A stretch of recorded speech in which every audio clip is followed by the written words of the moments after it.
All right. Welcome, everybody. The Imaginary Cookies presents 99 Stories, and this is one. Yeah. What do you think? New intro. Joe's thinking about it. I like it. Okay. Ryan Baker did this. I know. That's why he hates it. Ryan Baker's been doing a lot of things lately, like undercover. Oh, yeah. He's doing some secret squirrel shit over here. Covert. That's what I was looking for. Thank you. Yeah, he's doing some covert shit here. Nobody wants to play with me, so I'll play with myself. There's a solo album that showed up out of fucking nowhere. You got a full solo album. See? How do I not know See, that? that's what I'm talking Talk about. about covert. You know what? This episode's called Ryan Baker's Conspiracy Bullshit. Let me write that down. What's the abbreviation for that? What's it spell? Ryan Baker. It's called No More Secrets. Conspiracy. I'll check spelling. When'd you learn to play drums? That was really good. That's all pre-programmed. I knew it didn't have fucking soul. Jesus, you just said it was really good. Yeah. This is our friendship. It's okay. I know. Yeah. Hello, everybody. It's I love you, then I hate you. Welcome to episode 3. I liked it. Thanks. I liked it too, man. I thought it was really good. So, welcome back to the podcast, listeners. Just throwing it all out there, full disclosure, I vomited violently after episode 2. Yeah, that was scary. Episode 2, I got pretty trashed. You just kept like, and you didn't say anything. I couldn't speak. You just kept giving the thumbs up, and it was like, Well, you guys were taking off, and I was like, oh, okay. And I went to say goodbye, and I couldn't do it. You couldn't do it. Because it was like, if I open my mouth, vomit will come out. And then it did. So I just kind of gave the thumbs up and the wave like Evel Knievel, like I made it. And then the rest of the night was like, I was down here. I'd throw up, and then I'd come over and mix the episode, and then I'd go throw up, and I'd come over and mix the episode. I don't remember you being... I know. I didn't get that. I hope I didn't get that You listen back to it? And back again just to be like, check for it or No, whatever. episode 2, we were a lot looser. So, I mean, you can definitely tell there was some liquid courage. Yeah, something was going on. Yeah. But anyway, that's not today. Today's a different story. Today I'm just having coffee. I got Gatorade Zero, so... Yeah. Joe's got an entire Wendy's value combo in his there. mouth. He's got the whole sandwich in his mouth. I got a Baconator here. Yeah, you do. Mm-hmm. Nice. So, what's been new with you guys? Man. Joe, tell me about... You texted earlier, and you said, I have to tell you about this concert coming up. Okay, so... What is it? What are you doing? So, I have decided that there's definitely 2 concerts. Well, one's a festival, so a festival and a concert, whatever. Fair enough. That I'm not missing this year. What are they? The first one I was really excited about it, and that's the Sonic Temple. Yeah, so the 4-day thing. Yeah, down at the Sunday's banging for me, dude. I heard who was on that though. But I haven't even looked at the lineup of what days. I just heard like what bands were going to be there, and I was like, yes, like it's pretty great. Mm-hmm. They've had pretty big shows in the past. Foo Fighters have done it before. The one thing I'm curious about is that Kiss is on this. No, they're not. Yeah. Really? It's like Friday. Yeah. Why? I'm gonna look up the lineup. Why are they still doing it? Because it's fucking Kiss, dude. Okay. Like, are you ready to rock? But whoa. In the history of Kiss, we can't do that. We'll get sued. Kiss doesn't like play He'll well. get us. Yeah, Kiss doesn't play well with others. That's fair. So I'm really curious of like. I bet. Hey, you seen you have the lineup, Baker? You said? I'm pulling it up. Yep. I'm really. I bet they're headlining Friday. Like I guarantee it. I was like sitting there. I was like, "There's no way." Okay. All right. I'll just go by the main headlines for each day. So Thursday is Tool and Godsmack. Oh. Friday is Avenged Sevenfold, Queens of the Stone Age. Right. Saturday is Kiss and Rob Zombie. All right. And Sunday, you heard? Oh yeah. You'll be kissing Rob Zombie. Yeah. Is that what you said? Yeah, and then Sunday will be Foo Fighters and Deftones. I want to go to Sunday. I think Sunday I'll would be my all. shit. I would love to see the Deftones. I have seen those guys. I'm not even kidding you. Probably in my lifetime here. A good 18 times, probably. Who's that? No, you have. Deftones. Yeah. You've seen the Deftones 18 times. Yeah. And that's not all been like, oh, the Deftones are coming. I'm gonna go see them. Right. That moment happened, I would say, maybe about 6 times or so. All right. The other times This was more like you were going to see a concert and they're like, ladies and gentlemen, your opening band, the Deftones. You're like, fuck, really? Again? Speaking of Kiss, when Kiss did their original members full makeup reunion thing or whatever, Deftones were the ones that opened up for that show, and I saw that show, and they got booed right off the stage. Oh, that's because Kiss fans have no. Exactly. It don't matter who you do put you up there. guys like Cold Jet? Yeah, but that's like Guns N' Roses having Eagles of Death Metal open up and then making fun of them pitches after. shit metal, yeah, right, and then right. and it's like you vetted them and you hired them. What the fuck is your problem? But that's been their stick forever. That's that's why the Mike marketing Patton used to genius piss on Axl's monitor when they did that Monsters of Rock tour with Metallica and shit. Yeah. But Okay. Man, I saw that he did Lisa Marie Presley's funeral, Axl Rose. And it was not good. yeah, Billy Corgan was there too, I think. Do you know where you are? You're in the ground. You're at a funeral, baby. Somebody died. That's Paul Stanley, not Axl Rose. Oh, wait, no. Paul Stanley's more like... It's like, hey, I heard there's a lot of people here that like vodka and orange juice. All right. Okay. Okay. Yeah, you have to like... It's called a cold screwdriver. Yeah. You get, and then on high note.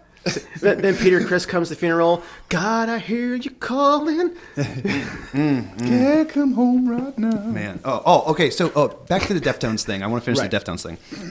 So, out of that solid 18, I'm going to give them a solid 5 shows where hell yeah. Right. The rest of those, whatever number that is, pure and 100% train wrecks. Where one of the members, either Chino was so hammered that he couldn't even pronounce words and stuff, or I heard that about or Seth Carpenter was hammered, or all of them were completely hammered.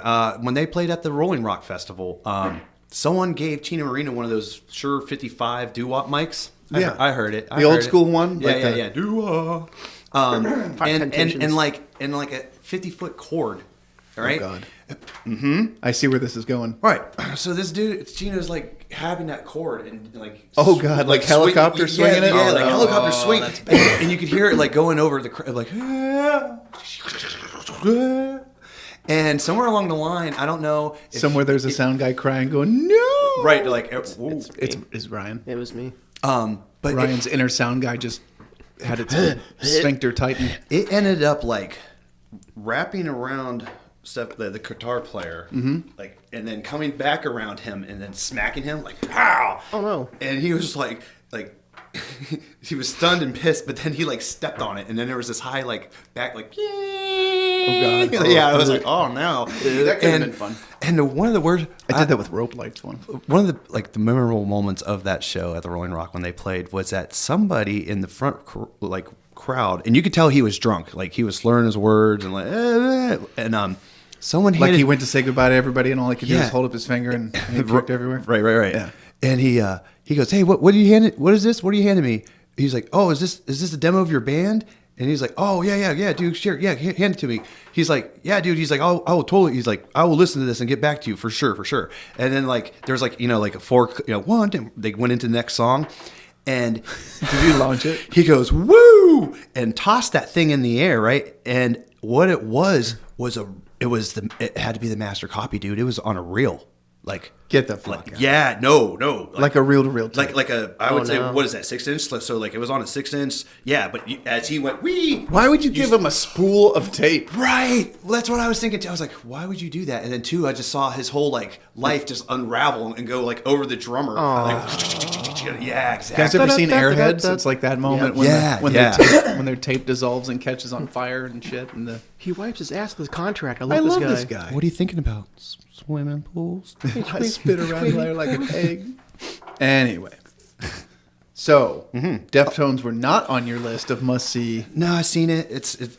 But you still want to go to that show. Oh, I'm totally going to go all 4 days festival, because that's a killer thing. Okay, so that's the first one. So that's one of them. And I heard the first one, and I was like, hell yeah, that's And the awesome. Foo Fighters they're playing Sunday night? Yeah. And Quick then, side note before you say your next concert. Any bets on who's drumming? Someone said Josh Freese. I'm going to say Josh Freese. I say Josh Freese also. So it's unanimous. Yeah. So Josh Freese, if you're listening and you know, you can call in at 555. 55. We'd love to talk to you. 555. Shit, I'd like to talk to him anyway. He's badass. But no, when Taylor passed, I thought they're either going to put it away like Led Zeppelin and just go 20 years, 25 years, we had a good run, or they were going to say, oh, he'd want us to carry on. And if they choose that path, my money on the early days was Josh Freese. He's the guy. He played with Devo. He played with Weezers, the Vandals, fucking Perfect Circle, just everybody. What's the spinoff? There's Tool, Perfect Circle, and what's the other spinoff? Pussifer? Yeah. Yeah. I think he did Probably that plays too. with them too. I mean, he plays with literally everybody and fits in. Queens He of the played Stone Age. Nine Inch Nails. Oh, yeah. He's played with Nine Inch Nails. I mean, he's a chameleon. He can just do it all. And so, yeah, my money's been on him. And then when they did the tribute concerts, he was one of the guest drummers. And I went, ooh. Yeah. I'm really liking my odds. Giveaway. Yeah. Dead giveaway. All right, so what's your second festival you have to see? Wait. I'm going to say I'm going to throw Matt Cameron in there. But he's so busy with Pearl Jam. That's what I was going to say. He's been the main Pearl Jam drummer. Now, I know Soundgarden's defunct, but he was even doing both those back-to-back in the day. And like what King Animal or whatever that Soundgarden reunion record was, he was doing that at the same time as Backspacer, which was actually a pretty good record for Pearl Jam. And that poor guy was like... Didn't he, like spaghetti arms. Didn't he... Is that the album, the Pearl Jam album, where he wrote some stuff? Like 80% of it or something like that, I thought. I don't know. I don't know the numbers. I remember. I know he definitely contributed. Yeah, I don't know the numbers, but I know it was more than like the normal round or whatever. I remember that Chris Cornell always said that Matt Cameron never played the same beat twice. Like when they would do takes at the studio, they'd do a take of a song and go to do it again, and he would start switching up the fills and switch. Like he never settled on. That's what they said. Man, I tell you what though, he is tough to like replicate. Yeah, definitely. Okay, so second one. Yep. Wait. Son of a bitch.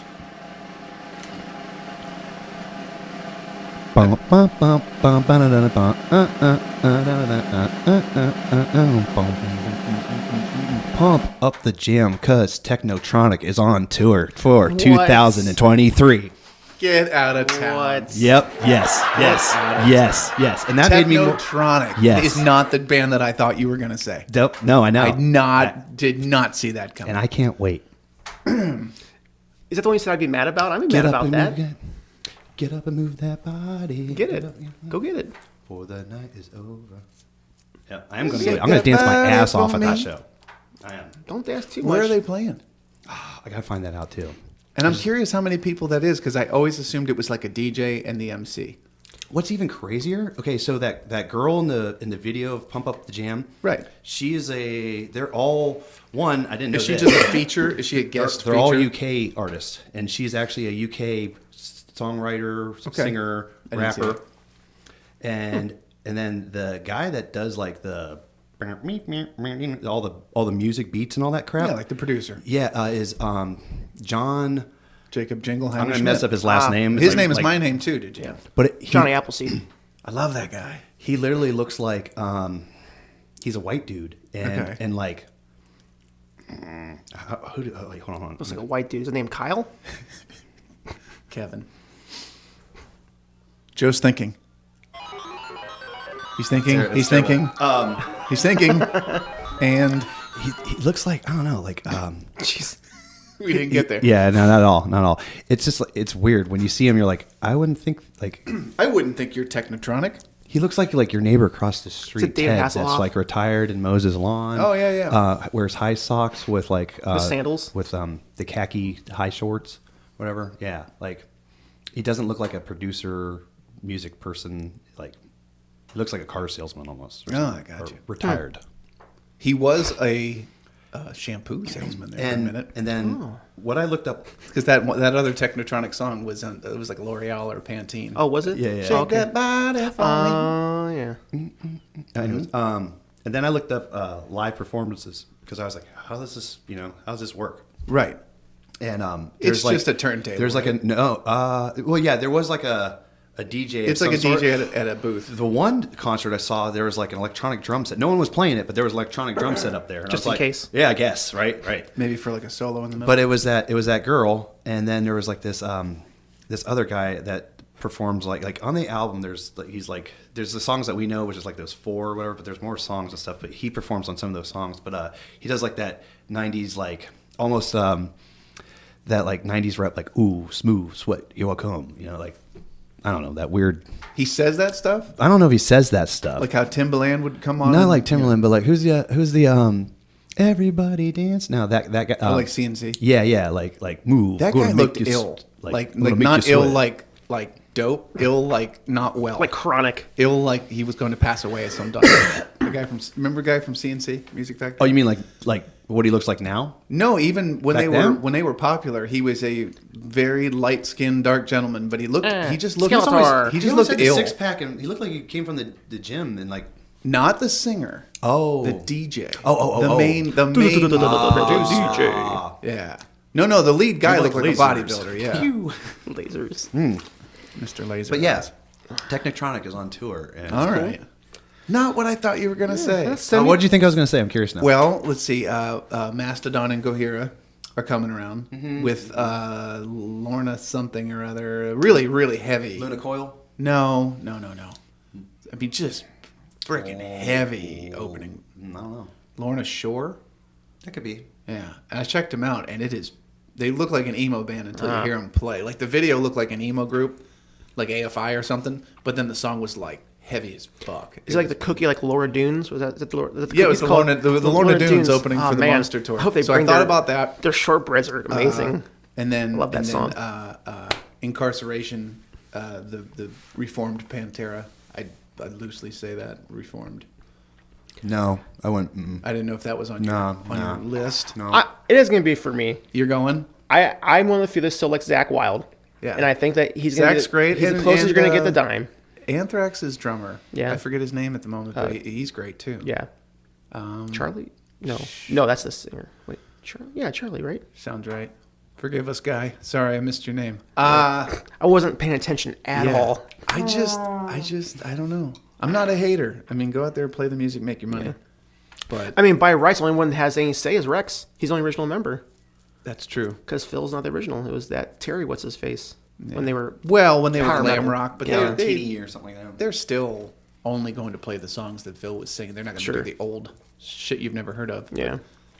I mean, Phil's got the illegals, so I feel like the name was just a cash grab. Oh, yeah, because I saw the Legals play the Pantera stuff. And I was like, yeah, that's cool, I guess. And I'm not normally against that. Like, I saw Sublime with Rome, and I was there for it. Like, I thought the kid did a really good job. Rome he doesn't look like Brad, but he sounds just like him, and he's got the mannerisms and like, I mean, it didn't look like a tribute act. It looked like, well, here's a kid who grew up with this music, and now he's jamming with his favorite band, and he friggin' sounds just like him when he sings. I get it. And the actual guy had a drug problem, and it got the best of him. But then that leaves the other two musicians, their livelihood, the crew that would, their sound techs and their reps and their people. And that's a lot of jobs lost because one guy Yeah, but couldn't handle his shit. At what point do you lose the art of it? Because one of my favorite bands. Oh, their new albums suck. Yeah. I'm not a fan of Rome's songwriting. So any of the 2 or 3 Sublime with Rome new albums, A for effort, but the songs aren't as memorable. Sure. I mean, they're trying. Well, that's like one of my favorite bands is Queen. Yeah. But to me, like, my favorite parts of Queen is gone. Freddie's dead, and John Deacon doesn't play bass anymore. Right. To me, it's like, man, everyone remembers the bass lines for Queen. I mean, Right. I mean, you can have someone fill it in, but it's like it doesn't have the same finesse John did. Of course. And no one sings like Freddie. Of course. Closest person that did it was George Michaels. I really feel like Brian May like came to the party too late. Like he's like his time to he's trying to seize the day now, but he should have done that Closer to the day. quite a few years back. Yeah, like Do you think 2 decades ago. so? Yeah. For a Brian May, do you think it's a cash grab? Oh, for sure. Do you really? It's a cash grab for all these guys now, man. Yeah. Or do you think it's just they love to play music and that is their? I think there's some of that. Oh, but 100%. Yeah. But Okay. right now, having Adam Lambert and having Okay, so here's a question. all Here's a them, yeah. question, and I bet you all 3 of us could answer this. But it's like Just okay. Remember a few years back or whatever at the bars when we'd be done or we'd go take a break or whatever. What came on the jukebox all the time and everyone was singing it. All these college kids, right? Just a small town girl. Oh, like Journey. Yeah. Living a lonely world. And everyone, the whole bar. They like, still, yeah. no, they still, yeah, and they still, right, They still do. right. It's still like the song every cover band has to do, and every Well, a couple bar years has it on the years jukebox. back, it was Queen's turn. Yeah. So like anytime, like hey, strike while the iron's hot. So yeah, like. So what's your question? So put yourself in a situation where you're in a band, like one of your own, any band, and one person either up and quits, or their schedule changes and they can't play anymore, or they kind of something happens, or a fight, or some reason where you're going, everything's great, and then on a day that you didn't expect, whammo, you have no band. Mm-hmm. And it sucks because you spent a lot of time and passion and you've put your effort and your time and your heart and your soul and a lot of your money into that material that you wrote together, the merch maybe that you guys put together, just the whole world of things that you build as a band. Yeah. And it's kind of like a business. And now you can't do that. I mean, we're sitting in my basement and I could show you thousands of dollars worth of things I can't promote anymore because that's not a thing that we can go promote, right? Because stuff happens. So could you put yourself in a mindset where they were in a band that everyone in the world knew their music and they got to experience that and it was taken away from them because a guy died or a guy quit the band because, like Joe Perry or the guy from Steve Perry, like something happened to where they can't do it. And then they found a way that they could do it. And it's not the same, but they could still kind of go out and play their music. And a lot of people, not everyone, would give them the blessing. Like, are people pissed about Pantera? Sure. Oh, of course. Are people still going to go see it? Of course. There will be people that go see it because, and I have good friends who have said this, I've never got to see that band in my lifetime. I love those that's where albums. I stand. I can't wait to hear that music at concert volume. I almost don't care who's up there. I need to hear Phil's vocals. Past that, I can forgive it. It probably depends on who you gravitate towards, honestly. Because I mean, but I mean, you could almost see the opposite side of that too. I do. Because It's almost the you've been same. in a band It's almost the where same you're like, mentality. You just got to approach it like a cover band. Like, hey, is this Journey playing this song right now? No, but this band is killing like this song by and Journey. with Journey, the kid who sings with them, that little Filipino guy, nailing it. He nails it. But If you close your eyes, he's got the voice. So, is that good enough? If you're a fan. But look at Queen. I don't think they should be calling themselves Queen because Freddie was an instrument. Like, you're going there expecting to hear that falsetto. You're expecting to hear that finesse. Or do you walk in with a little bit of suspended disbelief? Because it can't happen. I think, but like I said, I mean, like it's one thing for, like you said, a cover band, but like it's gonna be a little bit different. But like you have to imitate Freddie or don't do it, in my opinion. Oh, absolutely. So it's almost like, I'm not going to see Queen. I'm going to see someone play Queen songs, even though it's Brian May and Roger Taylor. Yeah. But now I was thinking about this is like, think of Chris Bentley in The Most Beautiful Losers. Okay. Chris Bentley has had 20,000 people in his band. Mm-hmm. But he's also made that music so that anyone can come in and do it. But now once Chris Bentley's done with it, no, you can't do it no more. Nobody could do it without him. Yes. But he created an environment where as long as he's there, you will forgive the surroundings of who else is going to play. Yeah, just like a helmet. Yeah. Page Hamilton is the only guy. And that's fair. Yeah. There's a lot of guys who kept that. I'm a big Lemonheads fan. Yeah. It's Evan Dando and whoever the hell else he can talk into playing. And that aspect, yes, you can keep going. But bands like Queen, where everyone had a very important part in making that music, I don't think it's okay. I mean... Well, there's certain bands who replaced the singer, and they went to great lengths to not have him sound the same. Sure. And Alice in Chains. I want to say the gentleman's name is William Duvall. It's disappointing.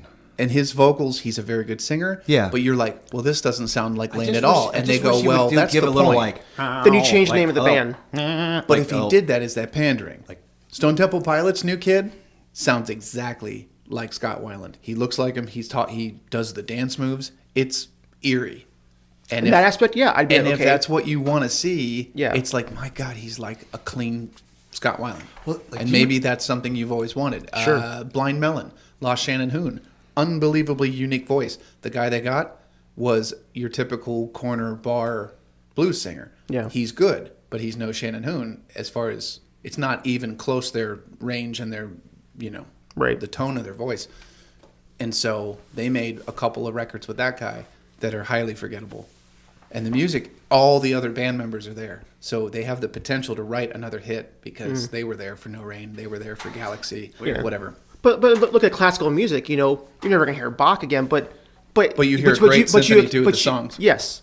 So I mean, you never say it's Bach. It's the London Orchestra doing Bach's blah blah blah blah. And that's kind of how I feel like the Queen thing. Oh, it's the Brian May Rush Taylor experience playing the hits of Queen. Like I don't think it's okay to sell. What if it was called? I mean, now there's more than just Brian May, but what if it's Brian May's Queen presents? Down.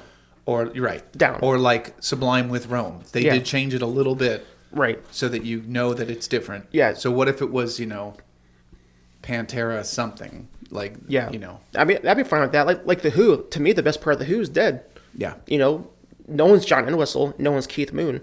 Right. I mean, Jason Bond does a good job. Whoa! Zach's don't discredit Zach Starkey on the drums there, dude. That guy. But I mean, he doesn't have the same finesse that Keith did. And they got Pino Palladino playing John Entwistle's part, and who's a legend. Well, he is, but he's legend. not the style of John. No. Pino's played in Nine Inch Nails too, and he's not. Yeah, it's like that right. either. He can but do it. It's just I don't.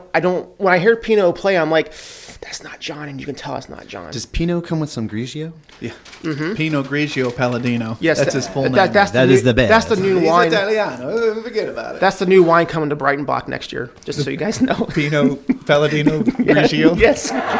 Jennifer and Anita. Just so you know, make it happen. So my personal experience is that I, besides Dale and Jones, are the sole founders of Son of Neckbeard, and along the years there, I've had to rebuild that band several times. Baker, you're one of the parts where I had to build it completely back from scratch. Sure.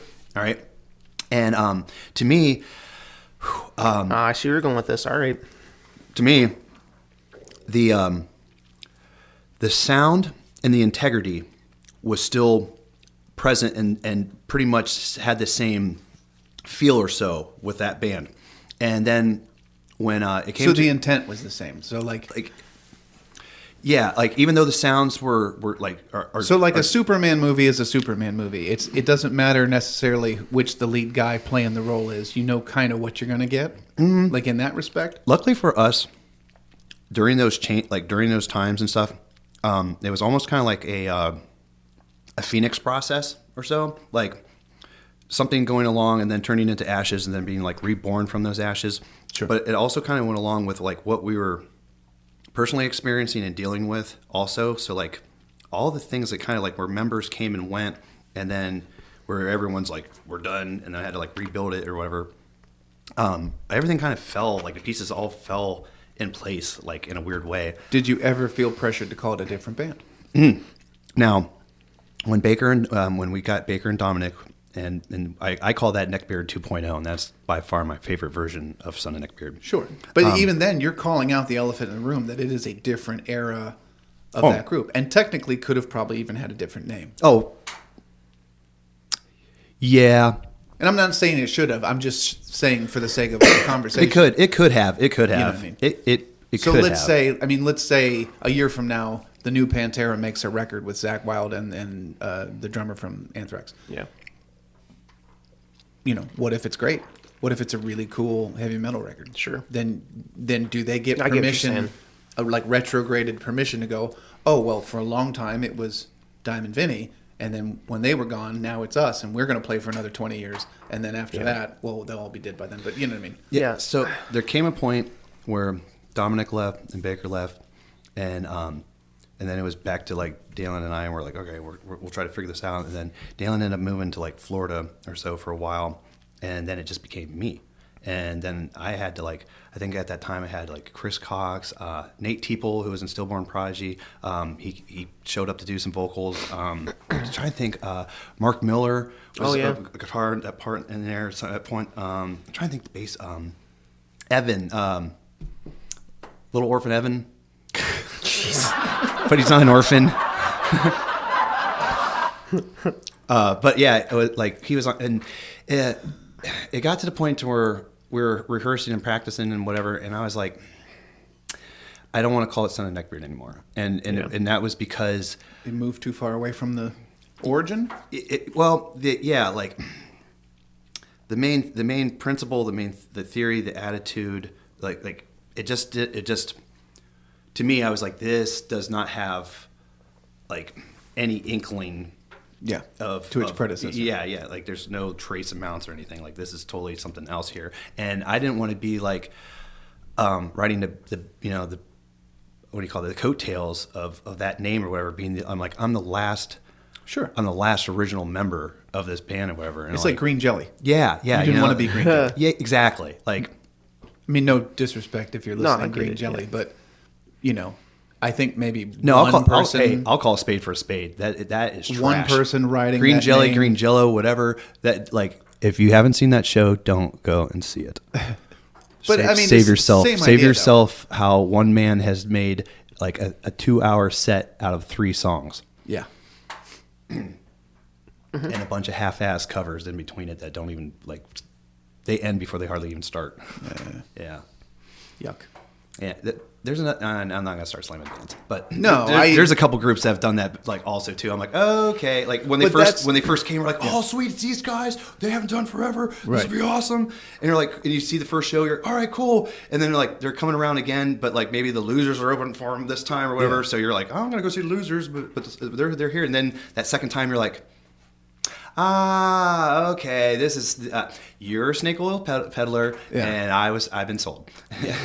And yeah, there's a couple. Yeah. It's like Sponge. Sponge used to come around all the time and do that. They used to play like the Carriage House, and I don't dislike Sponge, but they had like 2 songs, Breathe. and it was like, how are you going to play for an hour and a half? Who knows what you'll play, but it was probably the same thing. One guy milking the name. Yeah. Milking in the name of. Right. But so you were trying to avoid doing that. Yeah. Yeah, I just didn't want to like come out there and be like, It's all concert stuff. this is Son of Neckbeard 3.0 or whatever. Like I was like, no, that wasn't happening. It was time for a different name and move on from it. All right. And lo and behold, Neckbeard's back and stuff. So Neckbeard 2.0. So No, I get it, because like I think about when I was in Seance. Like Seance was me and Chris Bentley, and we had like same thing. The Losers, like we had like 10 different people in the band at different times. Yeah. And like our favorite incarnation was the very last. Like the album that came out 6 years ago. Like that was our favorite version. Like it was. We finally got what we wanted. Sure. And that's why it was the last version, because Yeah. you settled in. Yeah, like this is what we've been looking for. So I get it. No, I understand that. So sometimes aspect. you have like this dream or expectation or whatever. Yeah. And so sometimes change has to happen to But achieve I mean, that. Okay, so that's the difference, maybe. The difference is the band still trying to realize its vision, or did it already peak and they're just trying to live off that for a while? Both. I'm going to say. Well, that's what I'm saying. Not for one that's specific how you band. would eyeball. I'm not going to say one specific band, but that you could drop that across the whole board, and that's exactly how that is. Yeah. There That's are- one thing I always respected about Mike Patton. And he, as a kid, listening to his records, he was the first one I ever saw do it to that magnitude, was rather than introduce radically new ideas to a band, he would start a side project. sure. And that being said, the main thing that he was in forever, which was Faith No More, had different guitar players, did try What? eclectic, different Are we starting? sounds. Oh, we are starting. You're right. Your stuff is way cooler. But now to that. But then would start a project with this group of guys that sounded like that, and they would make a record, and then he'd go off and do something else and something else, and he'd only circle back around to do another record with a project if it was in that same wheelhouse. Yeah. You know what I mean? Now to what you just said, here's me and you have a deep conversation. The most recent Mr. Bungle, to me, is not Mr. Bungle. Hated it. I wish yeah. they should never. Okay, Nope. Yeah. I wish they should have never ever called it Mr. Bungle, because it does not have an inkling or trace amounts of what Mr. Bungle was. See, I would disagree. It's like I'll disagree only on the basis. Now, I also didn't care for the album, but Raging Wrath of the Easter Bunny was their first demo together. And Trey, Mike, and it's a fucking metal album. Yeah. Dunn. Nothing wrong with metal, but Mr. Trevor Bungle got- isn't. Trevor, yeah. Mr. So- Bungle isn't metal. Well, but they were. So Mr. Bungle, and there's video and tapes to prove it, cassette tapes from 1987. They were a death metal band first because they were all into Slayer. That's They fine, all but- listened to Slayer. So their first tape was metal, and then they did what we did, where they weren't getting very far in Eureka, California. They started being a party band, cover band. They all started going to college, and they wanted to be at the frat parties and shit. So then they got silly, and they started singing covers, but they did it like goofballs and dressed up in costumes. And then when Mike got signed to with Faith No More and circled back for them, they were making music like what became their first record. Because that first record, like, almost know. defines who I am as a Oh, bassist. absolutely. Like absolutely. that and Angel Dust, you know? Yeah, those records changed my life. But that's the only thing is I would argue that these guys went back and realized a childhood dream. They got to work with Dave Lombardo, who was one of the guys they looked up to. You know, Scotty and all those guys. Well, that's like... I think I don't care for the album, but I get why they did it, and I get why they toured on it, and in a way that probably reconnected Trey and Mike, who had been a little bit on the outs for a while. You remember when we saw Trey in Cleveland? Yeah, you could just walk up to him. Like, I walked right up to How's him it going? and started talking to him. That's like, the second time I'd got to Do you know you guys have a cigarette I can have? Yeah. Well, you were late getting to my house, and we missed their show, which, motherfucker. My bad. Secret Chiefs 3 played with Les Claypool. okay. Joe and I had tickets, and we got a late start, and we missed the Secret Chiefs. But we did get to talk to Trey, who was manning his own merch booth, which was great. And then we got to see Devachka, which, whoa. Yeah. I'm a lifelong fan of Devachka, that having was- seen that show. that was 'cause life-changing for They sure. were fucking amazing. Out of Colorado. Devachka, if you don't know them, ladies and gentlemen, it's gypsy music. You know, it makes me think of, like, Beautiful gypsy music. you know, celebrities that you have met that are super cool and super douchebaggy. Like, you ever hear my Yngwie Malmsteen story? I don't remember if I have. Dave Mustang. No? I've met Dave. He was all right. Well, he's a dick, but that's his thing. All right. I'll do my best to Hit keep it up with Yngwie. Okay. All right. So I was in a band with Big Ben, Josh Harris, and John Branham. And we were... Was this Kill the Person? No, this was Absinthe. Oh, I remember that. Okay, Yeah. I remember that. So we played a show at the Peabody's, and then... I do know this one. Okay. Carry on. So they asked us to play with the Yngwie Malmsteen and Lynch Mob, George Lynch. Uh-huh. And we were like, oh, okay, cool. But like we were kind of like a... George Lynch, Screaming Demon, Seymour Duncan. Right. And so like they asked us to play, and we're like, all right, cool. You know, and Peabody's was pay to play. You know, you had to sell tickets. Oh, you know. absolutely. So we end up selling some tickets, and we end up headlining the Pirates Cove stage. Yeah. So yeah, right, cool, right? So we get there, we're loading in, and like Yngwie sound checking. You know, if you don't know Yngwie, he's just like Steve He's like Vai he's like a and, virus Satriani. Yeah. He just happens to be what? Norwegian? he's Swedish, I think, Swedish? or some I don't know, Swedish Something- fish. He's a Swedish fish. He's red, but chewy. he's He's a little chewy. chewy in the middle. He hates donuts. So we're watching him sound check, and all of a sudden you see him like motion like to get us out of there, and this big Swedish mofo comes out. And he's like, "You can't watch Yngwie practice. Nobody watch Yngwie practice." And we're like, "No, we're a band. We're checking in. We'll go in the office. You can't watch him practice." And we're like, "Oh, okay, super duper." Yeah. So we check in with Peabody's, and they're like, "Hey, you sold a lot of tickets. We're gonna have you headline the Pirates Cove." I'm like, "Oh, sweet." It's like, "All right, well, get your stuff in here and go outside and wait." And we're like, "No, we're not gonna leave." So it's like, "Yeah, you have to until Yngwie's done." Yeah. We're like, "Dang." So we go outside with. And that was probably on his rider. It probably was too. Yeah. So we go outside, and like doors would open like at 7:30. Doesn't open until 8. He gets on his tour bus and leaves.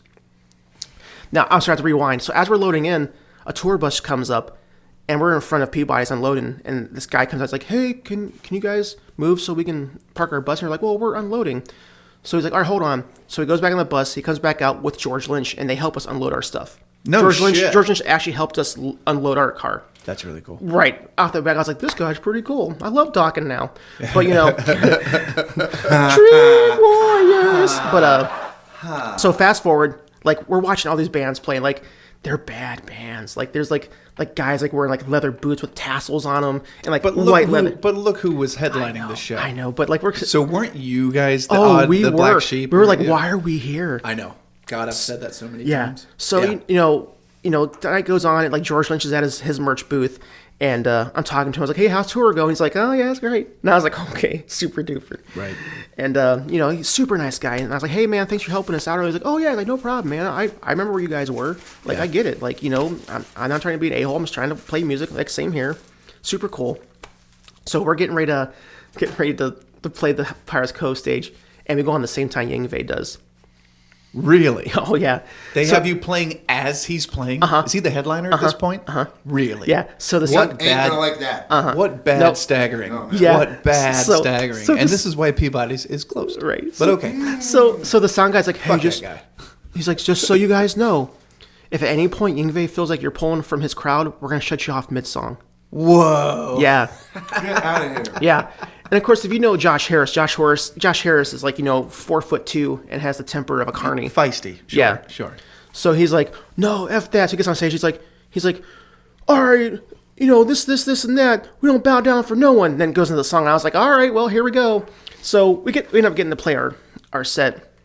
Now, the best part of this is Is that an insult that you weren't pulling that many people in? pretty much, yeah. Yeah. No, I know who I am. I don't draw no one. I didn't mean it that way. Yeah. I just mean I would look at it and go, well, fuck, I kind of wish I would have got cut off because that means I did Right. too good. No, we had like 6 people. It's fine. Okay. So as we're leaving, Yngwie's still playing. Yeah. And you know how Peabody's is. Like, you can't get out when it's packed. Oh no. Sure. Like we're taking amps and like hitting people in their legs. Like, Oh get the yeah, fuck out of the way. not through the way. Yeah. Yeah, you have to go in So by the bathrooms and through that Oh, corridor dude, around the so front bad. bar. Yeah, you can't do So that. we're done. And like if you know Big Ben is 6'9". Yeah, he's a big guy. Oh, I thought you were talking about the clock the whole time. No. Yeah. Yes, they were with the London clock. Right. We got it, Dolly. So It's like Hello. so he's mad. Like, and Ben doesn't get mad. Ben's pretty even killed, Yeah. So like Yngwie's like doing a song. Everyone's clapping and there's a quiet part. He's like tuning, and Ben at the back of the room yells, "Fuck you, you Swedish motherfucker!" And everyone turns around and goes, and like Yngwie locks eyes, and he's like, oh, he like cowers down, like he sees how big Ben was. Oh yeah, dude, like yeah, that's the short version, but like yeah, Shooter McGavin. it was, it was like yeah, And you can tell, oh my God. oh yeah, and Ben was just pointing the finger at him from the back of the Peabody. He's like, "Fuck you," and he was like, "Brr, brr, brr," just like cowered down and melted into like the corner. But yeah, Yngwie, douche, Lynch, awesome. Okay. So Huh. yeah, Makes sense. Yeah. Makes sense. we played with Dope also, and they were kind of douchebags too. Oh my God. Remember Dope? Yeah. Well, he's singing for Static X now. doing really good. Oh, see there again, another one. Static Yeah. X. They lost Wayne Static, arguably the guy, like Yeah, the Static shouldn't X. be Like doing that was it. his point. You Yeah. know. See, I just Have you seen that? Have you seen the show? I have not seen this. With Static X, I saw him in August. Yeah, with No, the good or bad? Good. yeah, Thumbs good. up. Mm-hmm. See, he I- wears he does his hair and wears Yeah. like the Wayne mask thing or whatever. Okay. And dude, it's See, I am. it's the show. Like yeah. We saw him at Blossom, and he name dropped Dope a lot. I was like, all right, calm down. Well, yeah. probably still makes royalties. yeah. I am pro musician, so unless it's a really weird situation, I want to see those guys work like the rest of the band. No, I get it. I want to, Yeah. if you are a drummer, a bassist, a keyboard player, lead guitarist, a singer, but you weren't the famous guy in the group, like whoever it was, if the other guy is dead or not in the group, whatever, I still just want to see guys get the chance to go do what they do and not have Sure. to like give it all up and sell the equipment and But most of these guys are good enough; they can find something else to do. But the industry's dead. Yeah. David Ellefson, I'm getting tongue tied, gets booted from Megadeth, and he's like, I think a founding member with Mustaine. Yeah, I think so, He's yeah. been pretty around much. since the beginning. Yeah. It was just him, and it was the two Daves like for the longest time. I remember when he left and then came back and, Right. and Dave was like, I'm so glad to have like another OG like back. a familiar a familiar friend like on So stage. Like, Ellefson goes through some of that scandal, which that's a whole nother story because I don't even think it sounded that bad, considering everybody was consensual and all these other things. That's like a whole nother rabbit hole to go down. But Mustaine doesn't want the controversy. He says, dude, you got to roll. So Ellefson has started another new band, and it's for him his first new band outside of Megadeth in like 30 years. Sure. And for the life of me, I can't tell you their name or what the song sounded like that I listened to. Sure. Or I probably will never go listen to it again. And it's not his fault. It's just not what I know him for. I know him from Megadeth. Like, is he too old to start over? I don't know that that's a thing.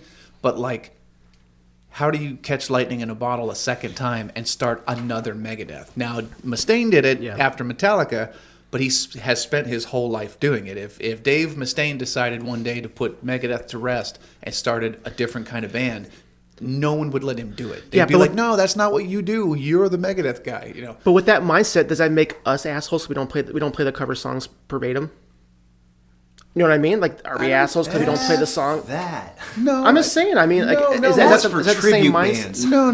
Knowing a song note for note is for tribute I think bands. that's apples and oranges. What I'm saying is, the argument was, or not argument, but the conversation is, guys who used to be in a famous band, can't they just start over and start a new band? And No, I get it. I was just being That's devil's what advocate. I wanted to ask. I would say, like, what stopped Brian May? Like, when Queen They never- Queen took a 'cause shit, what stopped Brian May it's from so doing anything hard else? Because everyone knows you for the first thing you did.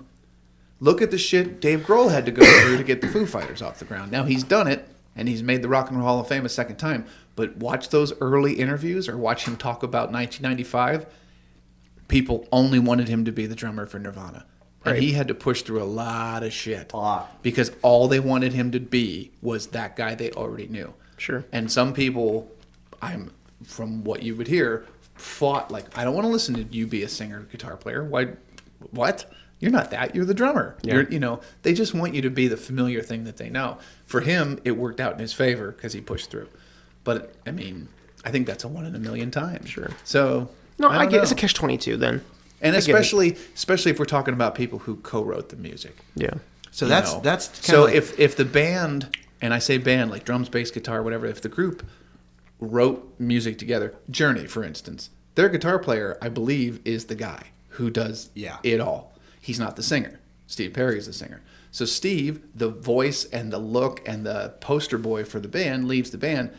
I don't think it's wrong for him to get another kid, anybody, and go out there and play the songs. He fucking wrote them, and he produced the records. I feel like he has that's his life too.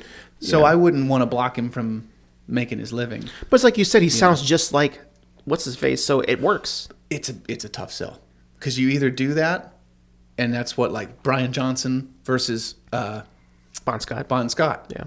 They found another guy who had the gravel voice and made lots more good songs and whatever if you like him, Yeah, but I think it's like you Or do said, you Joe. do like if Alice they in would have Chains like and did you it go the like opposite that, direction? it'd probably been okay. But too much time has passed. Okay, so that's maybe their thing. Yeah. Is I if think I'll agree with if they that. let it rest too long, then it looks like they're only bringing it back to make money, Sure. like Pantera. It's Yeah. been 20 years.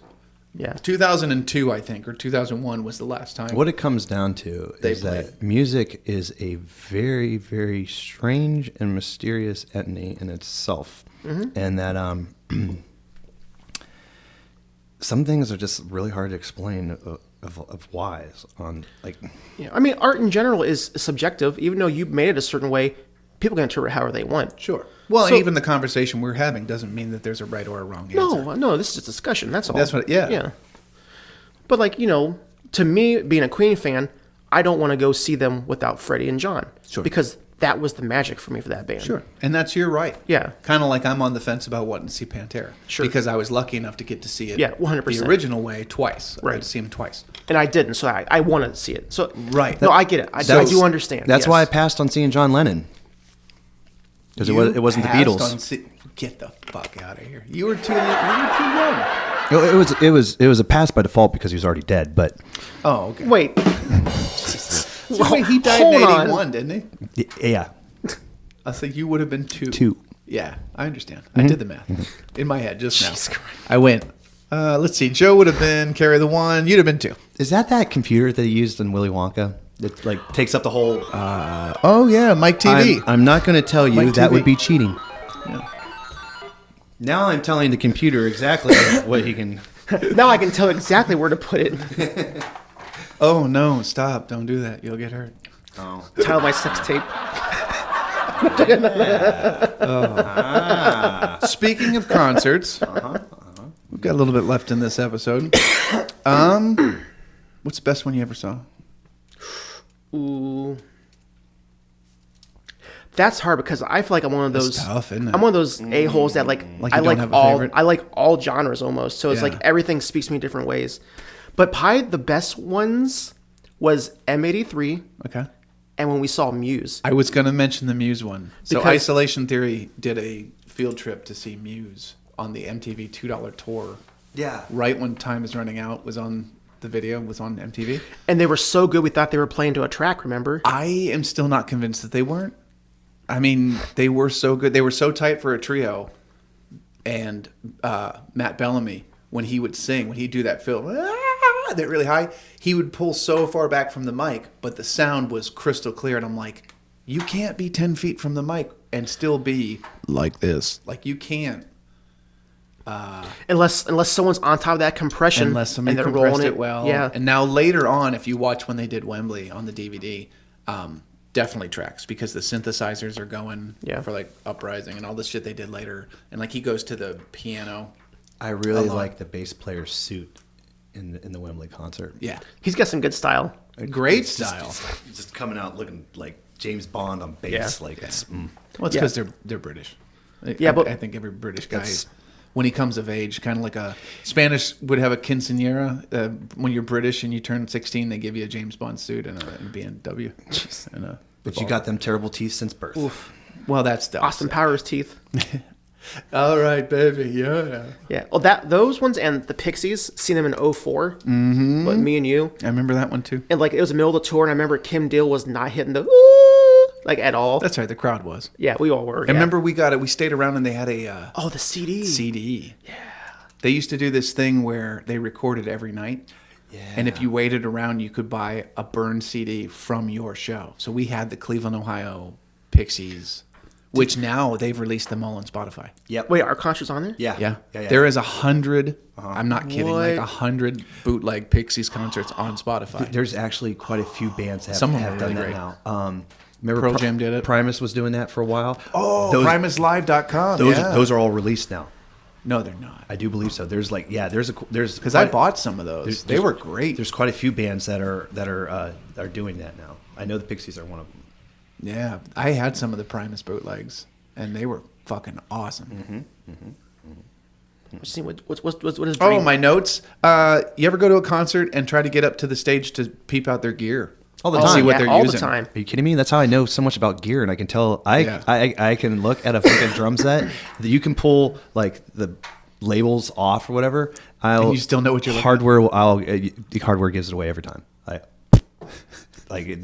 Joe gets a hardware on. Like the, Yeah, he the, sure the does. Coke Pepsi test or whatever. I'm like yeah. yeah. Gotcha. I know I ran up to House of Blues and I saw Victor Wooten play. Oh, yeah. Especially being based on like Victor Wooten, of course. Well, that's your And, guy. Yeah. That's your guy. But like I went up there, I ran up there and I was looking, I was like, What you got? What you got? What you got? It's like a heart key, and it's like the That's his small. shit, it's yeah. it's the smallest heart key setup ever, but it's the like one of the biggest sounds I ever heard. And it's Mm-hmm. amazing, you know. I think he uses the same one I got behind you with the high drive. That looks like it. Yeah. Yeah. It's half aluminum, half paper in the cone. Right, and he's one of those guys where like his hands are like small. I was and just gonna- chubby, I was just gonna and bring they that do These up. amazing things, and it's like it's not every about finger on genetics. Victor Wooten's hand is a thumb. Yeah, And Okay. it's short and sausage-like. Okay. And they're rough as his hands are rough as sandpaper. As much as he Like, plays, super he's probably got no fingerprints from playing the bass that much. Right. Really? I think Martin Lenoble from Porno for Pyros, they said that once. He's got no fingerprints on his. They on had- his rubbed him off. They huh? had Yeah, to take jeez. his toe prints for him to get a passport because he didn't. that makes sense. That's a real thing. His fingerprints wouldn't show up that for his makes passport. How's absolute come sense. toes are called tiptoes? We don't call fingers fingertips. Or how's that go? Finger toes? Finger toes. Yeah. Shut up! Your mom goes to college. Jesus Christ. Don't try to The last derail time- this at the end there. The son of a bitch. The Primus concert that we were both at. Oh, yeah. Not long ago, where they And you played didn't the stay. Rush. You should have stayed. I know. I had a kid who didn't want to stay. Salesman. That's all right. Yeah, it was a good show though. Yeah. But yeah, my kid wanted to go home because we didn't have seats, and I'm like, of course we don't have seats. We're literally in front of Les Yeah. Claypool. We were. You saw us. We were holding on to the bar, I was this close to I was trying to take pictures of you. I couldn't though. You sent me the one. Oh, did I? Which was Okay. great from your vantage point. yeah. And then But I absolutely was looking at what Les had on his pedal board. And Oh, shit. yeah. I was like, oh, that's his envelope filter. That's how he gets that sound from like Green Naugahyde stuff. I bet you they're doing something off that. He had his. There's that green bullet. He's got his bullet mic. Harmonic mic. He uses way Yep. too much. He uses a lot. He had his upright. He had some other stuff, and I saw the pig mask sitting on his amp. I'm like, oh, I bet you they're going to do Mr. Crinkle because he's got the pig mask. And he's got, he did. But I was totally geeking out being up that close. And I was looking at Larry Lalonde's setup. And I've actually ripped him off quite a bit as far as how he sets his stuff That up. boy. I don't know if you've ever seen my pedal boards. Boy, Scott. Have you ever seen my pedal boards? All the arrows? That's a Larry Lalonde thing. Oh, yep. Yeah. You get your settings dialed in, and then you use a marker and draw noon, like an arrow straight up. Yeah. And that way, for him, he has technicians throw his shit on for him, like roadies. Mm-hmm. For me, it's because they get bumped around in the bag, you know? But if you set up real quick and you start playing and you wonder why your sound isn't right, you glance down and see if any of the arrows aren't Sure. at 12 o'clock. So, it's pretty good. So, to label it down as my favorite man, I'm not going to do that. Can't do favorite concert? No, they're all good. They're all great. Yeah. Top Like- 5? No. Shit. Worst one? No, hold on. All right. Let the man speak. Yeah. Well, he's got a mouthful of nuts. Not What yet. else is new? That's later. Okay, so national-wise or whatever, I don't know what to pick. But there was this time that I was at George's Lounge in downtown Canton. And it was it open mic night? Yeah, it was open mic. It was open jam night. Okay. Already you lost me. Right. No, this is going to be crazy. Sorry. It's not going to be crazy, but it's just going to be like, whoa, but really? And it was Kenny Black was playing. And it was right after the time that his mother passed away. Okay. Yeah. And Kenny usually shows up at jam nights and stuff, and usually brings his guitar and Sure. does his thing and everything. Sure. But this time he didn't. He brought a piano. It's the only time I've ever seen him do this, ever. Brought this piano, and he did like this whole set of his songs and everything, but he did on piano, and there was so much melancholy Sure. and sadness, and you could just like You just feel hear it, you could just feel it like pouring out of Kenny, and it was probably the best performance I've ever seen. And like, because it was genuine. yeah, like Nice. it was just this moment I was like, whoa, like, That's cool. and then I went over and said like, man, Kenny, that was like probably like that had to be personally that was probably like the best, like my personal like best performance ever. And of course Kenny, he was like, oh yeah, that's cool, I'm gonna go watch wrestling, you know. And I'm like, well, there's Kenny. Bye, Kenny. Yep. But yeah, to me that was definitely that for That's sure. cool. Mm-hmm. No kidding. No, it's sad that it would take you to be in a headspace like that to perform that way. And I don't even know if he was in that, like, Or can you even appreciate it as, you know, when you're performing if you have to perform through something like that? Sure. oh, I have. That it probably means more to the spectator than like you yourself. I've are had like, to do "Oh, theater." I need to get out of this. That makes sense. I've had to do theater, like Yeah. acting, like on a terrible day, and had to go out there and be the Tin Man in the Wizard of Oz. And Yeah. That's good acting. yeah, and You want to see sell good it. acting, and you have to see 16-year-old girls who work at Pizza Hut. I worked briefly at a Pizza Hut. You had me at pizza. I worked briefly at a Pizza Hut in my early 20s, and these kids would come in crying, going, "I just broke up with my boyfriend," and da da da da da, and just, you know, like mascara running, and Yeah. they'd go, "Hey, you got sat, you know, someone's in your section," and they'd go through that server door and go, "Hi, welcome to Pizza Hut. Would you like to try our specials today?" It's like watching Waiting. And I'm like, "You son of a bitch! How did you turned on the thing?" That It's like quick?" your acting job right now. Why he farted and you haven't even like noticed. Like I you- was trying not to put it on the tape. You're doing a great acting job right now. This is the third show in a row that Ryan's had gas. It's my thing. That's your thing. It's This is a new podcast. It's called 99 Farts, and they're all from Ryan. This is one. Yeah. That'd be a good episode title too. 99 farts and they're all from I Ryan. brought out my warriors to keep back your eternal stench bog there. Yeah, you know, we didn't even address the the toys in the room. But I'm gonna have to bring out the big guns because that last one was gnarly. Oh, he's been saving one. Oh no! Is it Death Star? What the fuck? What is that? Is What that General Grievous? What the fuck? What is that? Oh, dude, it is Grievous, isn't it? Look at the arms. Look at the legs on that thing. It's like a pterodactyl. Oh, That's dope. all right. There has to be a picture of that too for the website. Oh, look at the legs. Oh, look at that thing. This can't be entertaining to listen to. Oh, At all. Oh yeah, we're not even describing this. we're Okay, doing- so this so tell is. them what you got there, Joseph. Okay, What do you got? this is my toy. What do you got? This Show is- and tell, but this is you know, as audio. It's a Lego General Grievous, but it's what? Oh man, what would you That's say this full of- is? Like life size? No, it's not life size. No, It's it's really a big scale. It's huge. It's about a, what 14 inches tall. It's large and loose.